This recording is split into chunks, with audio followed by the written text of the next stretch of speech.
Good morning, everyone. My name is Kathy Caslin. I'm a member of the Weymouth, Massachusetts Democratic Town Committee.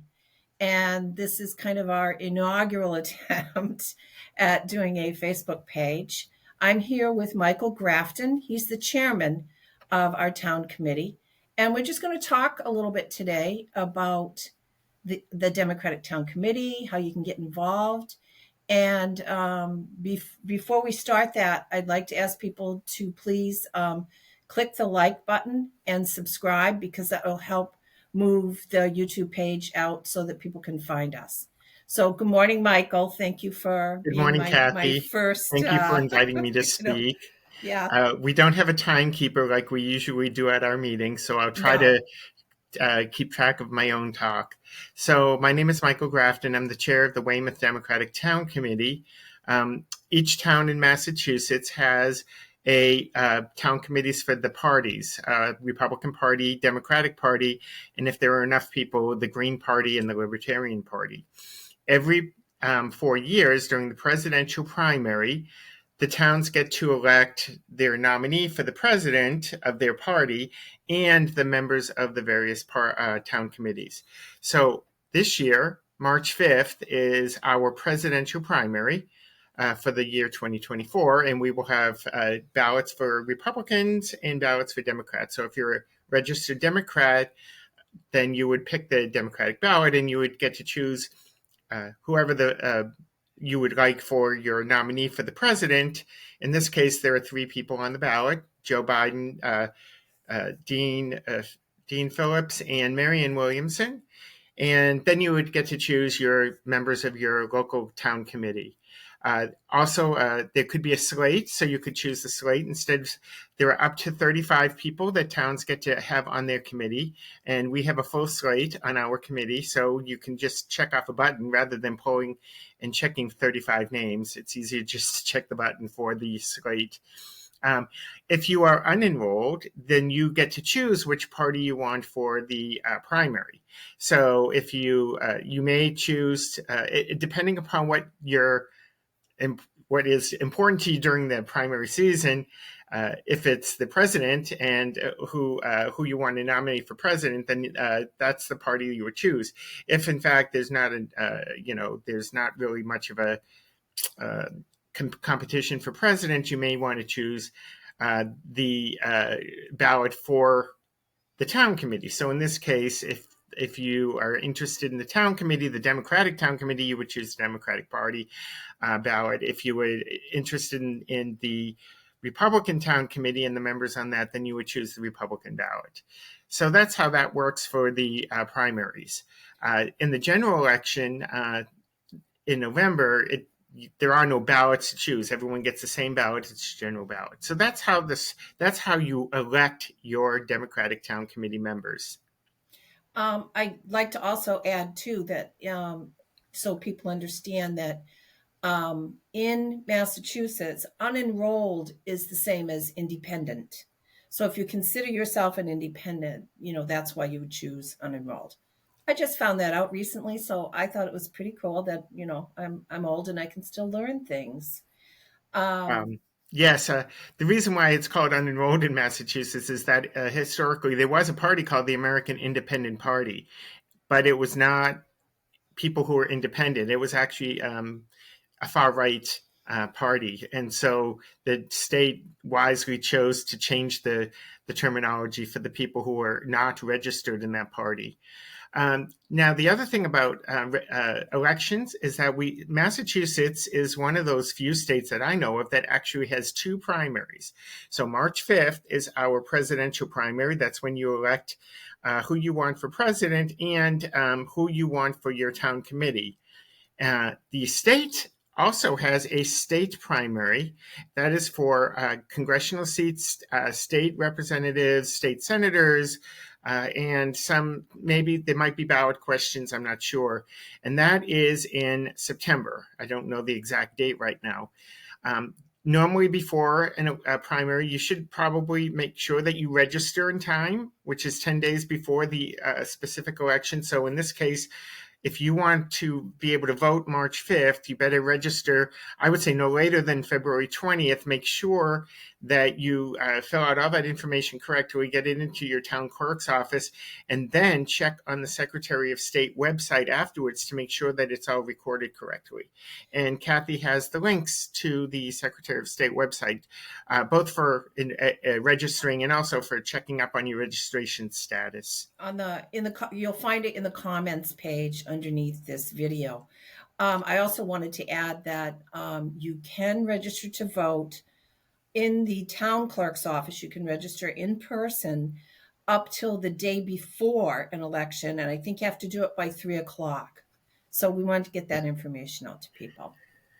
So let's see, anything else about elections? Well, so also for those of you who are already, I'm not even sure if you even have to be registered to vote to be able to work on the day of the election, but every town needs people to work at the polls. And so again, if you are interested in working at the polls, you don't get paid a lot. You work about 14 hours and you get paid about $150, I think, or $125. They do have shifts now, though, right? That Right. you don't have to work But go to the town clerk's office and just say that you'd like to work at the polls, and I'm sure our town clerk would be thrilled to have people show up because usually they're always looking for help. We're always looking for people are, I think, a little afraid to work the polls nowadays, because of what happened to Ruby Freeman and Shay Moss. But I've done it for several years now, and I feel it's like a way of giving back, and you get to meet people in your community. It's actually a lot of fun. It's a long day, but it's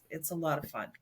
The other thing too is that that the town, at least in Weymouth, I think they probably do this in every town, but in Weymouth, they strive to make sure that they have a balance between registered Democrats, registered Republicans, and unenrolled folks who actually work at the polls, so that there is no appearance of one-sidedness to either party. And it has worked out really well. In fact, in the last, so Kathy actually worked at the same poll that I worked at last election cycle in the 2022 election. Our clerk is a registered Republican, and Kathy and I are registered Democrats, and we had a couple of people there who were unenrolled. And generally, I'm not even sure how civically engaged they were. They just needed to have something to do that day, and they got paid a little bit of money and got to see people that maybe they don't see very often. Sometimes if you live in the neighborhood that you work the polls, you get to see some of your neighbors. That so it can, like Kathy said, it can be fun. It's not easy, but I think it's something worth going through and seeing what the process is, so that people really understand it. And the chair of the Republican Town Committee, the person that his partner, she was the warden in the very next poll next to ours. So election day is one where we all kind of break bread together and we try to get along and get through the day as best we can. I think we do a good job. I think we do. So the other thing about the Democratic, so if you go on March 5th and you choose a Democratic ballot if you're unenrolled, or if you actually are a registered Democrat and you vote for the slate, the next thing that happens is whoever gets elected that day, that becomes the new party committee for Weymouth. And right after that, so the first 10 days of the day following the month in which the election is held, that's when they have to have an election of officers. So we do have officers to the Weymouth Democratic Town Committee, so we do have some kind of structure. I'm a chair. We have a vice chair, Nina Davis Millis. We have a treasurer, Glenn Newkirk. We have a secretary, Debbie Brown, and we have an affirmative action and diversity officer, Alex Crowley. And what we do as elected office, and we also have Alice Arena, who is the previous chair. The immediate past chair is also an officer who guides moving people from one sort of regime to the next. What we try to do as officers is we try to set the agenda and the tone for what the town committee will take on in the next 2 years. Every 2 years is a reorganization of officers, and every 4 years is an election of the board. So we in Weymouth, we try to focus on some local issues and some regional and state issues and some national issues. We try to mix it up a bit. Some of it is electoral, like, for example, in 2022, we focused a lot on this state races for attorney general and treasurer and governor, lieutenant governor, auditor, and there was one more, Secretary of State. In this election cycle, the presidential years, we focus on electing Congress. Actually, we did that in 2022 as well. Congress, in those seats, the Senate seats that are open. So this year, Massachusetts has one open Senate seat. The Democratic nominee is Elizabeth Warren. I don't know if we have any primary challenges. They could be, I don't know. Then we also elect our, depending upon the schedule, other kind of county offices and regional offices. So, for example, this year, our region in Weymouth will have a contested race for the primary, in the state primary, for the Governor's Council. The Governor's Council is that body. A lot of people don't know what they do, but it is responsible for approving judicial appointments and by the governor, looking at issues of parole and other legal issues with the state, and approving or denying pardons that are given forth by the governor. And we'll find a little bit more about like what who's running and why they're running for that particular seat. It's one of those sleeper seats that no one seems to know about, but has an enormous amount of influence and power in the state. And so in one of our future podcasts, we'll probably have the nominees for governor, council, and as well as maybe some local representatives and state senators who are running for office. Very good. One of the things I also thought we should talk about, because part of doing this is we're hoping to do like a membership drive, like we'd like people to join our committee. You can reach us at Weymouthdems@gmail.com. And I was wondering, Michael, if it's Weymouthdemocrats at gmail.com. Oh, I better change that. Weymouth So Democrats. it's all spelled out completely. I'm not sure why that happened. I failed as an outreach person. Oh my God. What am I going to do? But I'll get it corrected. So WeymouthDemocrats@gmail.com. And I was wondering if you could talk a little bit about the types of membership that we have. You talked about the officers, but what kind of members? So, as I said, on March 5th, our full slate will probably be elected as members. There are 35 people. They're called the elected members or full members. Then we have some people who don't need to run, who are sort of members in perpetuity. Those are people who were elected to the town committee 5 straight election cycles in a row, so for 20 years, and they're called 20-year members. And so they're sort of like the emeriti. They're the people who have been around a long time, have a lot of experience, and usually they're people who are involved at a much higher level than just Weymouth. Our 2 active 20-year members are actually members of the state, of the Massachusetts Democratic State Committee as well. And at some future point, maybe we'll talk about, like we're like one little piece of the pie. There are other broader, we sort of feed in, we're like a little tributary, and we feed into the larger stream of Democrats in Massachusetts. And this is true in most states. They usually have, and it's how you build the bench and build the body. And then finally, if you're not an elected member and you're not a 20-year member, but you still want to be involved, you can become what's called an associate member. Associate members don't have voting rights, and they don't. One of the things we ask all of our members is to contribute financially to the committee. For elected members, $40 a year. For associate members, $20 a year.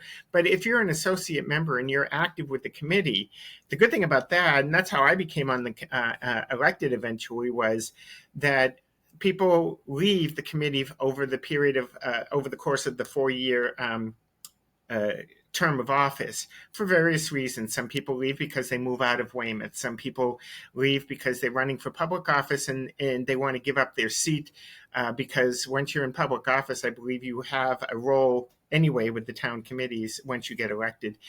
And so it opens it up, and you can get elected then from the existing members on the committee. And we've had a little bit of turnover, not a whole lot in the last few years, but this new cycle of nominees that we have for our slate on March 5th, we'll have 10 people that are newer people who had moved into Weymouth, younger people, a couple of LGBTQ folks, and we try to keep a balance between people who identify as male and female and non-binary folks.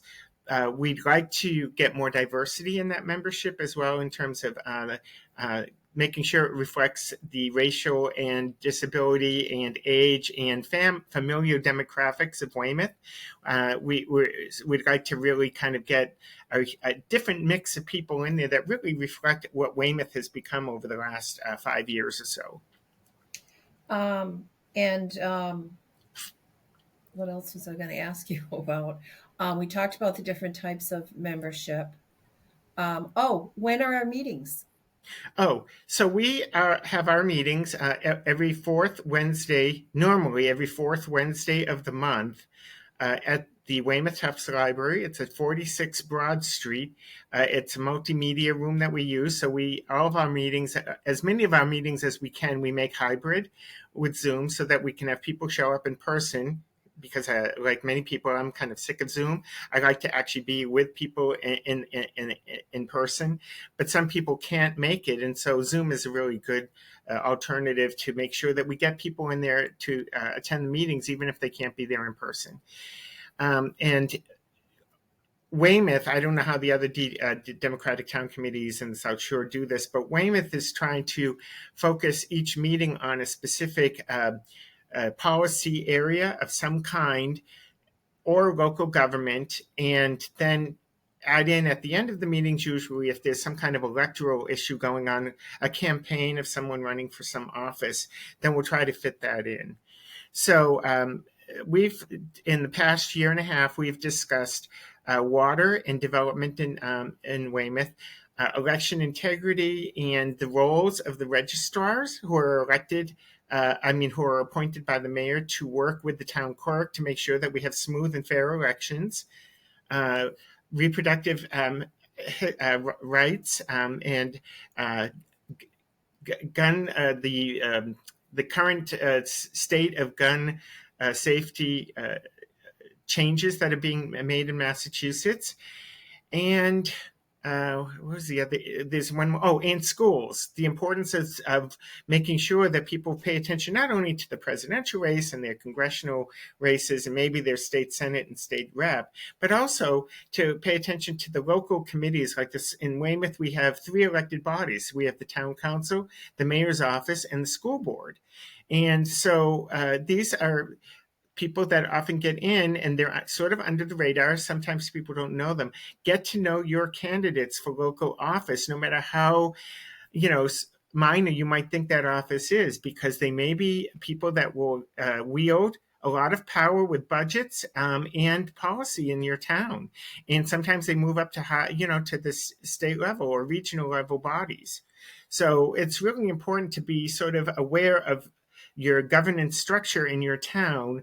And the Weymouth Democratic Town Committee, that one of our roles is to make sure that our membership, our elected members, our associate members, our 20-year members, and other interested registered Democrats are actually informed about what's going on and how they can make a difference in the different areas that might impact their lives that they think they might not have any power over.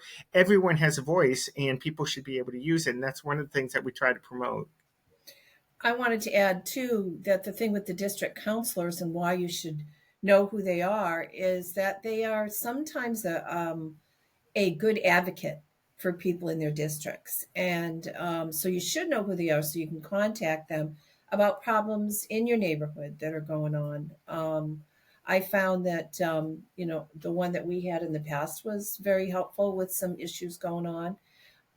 So anyway, and I wanted to add another very useful website is massdems.org, and they have some wonderful links to like Ballotopedia, so you can see how people are voting.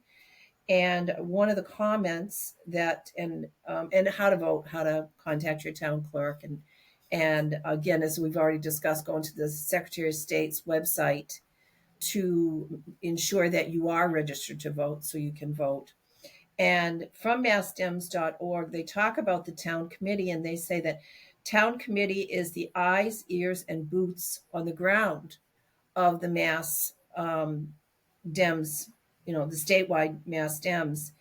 And I think that people really should get involved, be more active, whether you're a Republican or a Democrat, be more active in your community. People somehow think that everything's going to handle itself, and as we've learned over the last few years, we are in danger of losing our democracy. So do get involved, and don't take what we have for granted. Don't believe that it's all going to be there for you. And anything else, Michael? Just one last thing. Once you register to vote, or once you want to check your registration at the Secretary of State's website, your profile will not only have your name and your address, your voting address, and your precinct where you vote.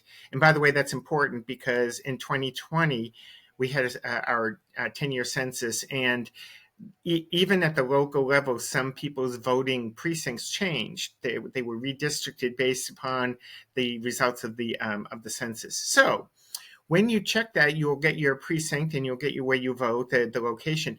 But you also will get a list of all representatives, all elected officials that have some responsibility for you.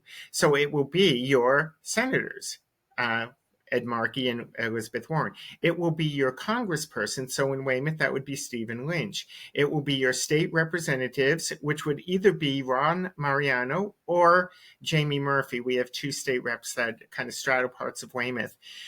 For your state senator, it will be Patrick O'Connor.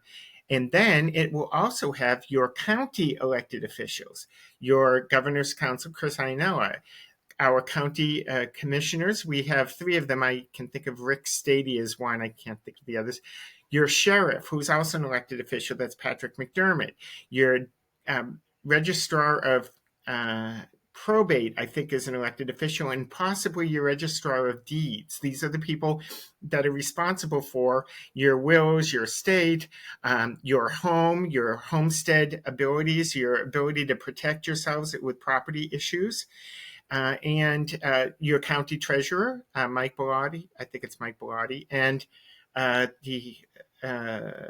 your attorney. We have a district attorney at the county level, Mike Morrissey. All of these people are responsible for making sure that Norfolk County, Weymouth, and the South Shore run efficiently, that government becomes a facilitator of your lives, not the enemy, but actually becomes the friend, that you can rely on government. These are the people, and they are listed on your profile. Get to know these folks, at least by name and who they are and what their role is, because something will come up in your life and you're going to think, I don't know how the hell I'm supposed to deal with this problem. And one of these people will be able to help you out, or be able to refer you to the person that they know best that can help you out. So treat your elected officials as, hold them accountable, but also treat them as your friends so that they can help you out when you need it. And Good. that's really all I have to say. Okay. We're going to try to do these at least weekly with different people.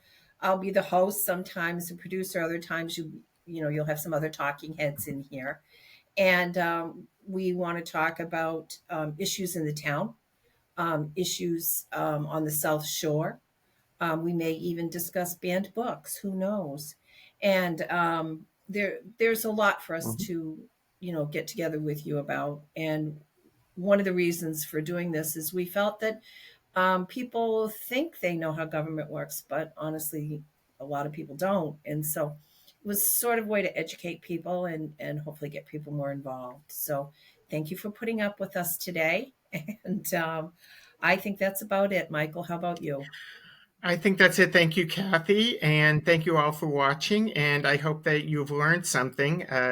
And Kathy will have some additional information that she'll have in the In the in the uh, comment oh, it's section called comments. I'm so used below to the Zoom, video. I'm thinking chat.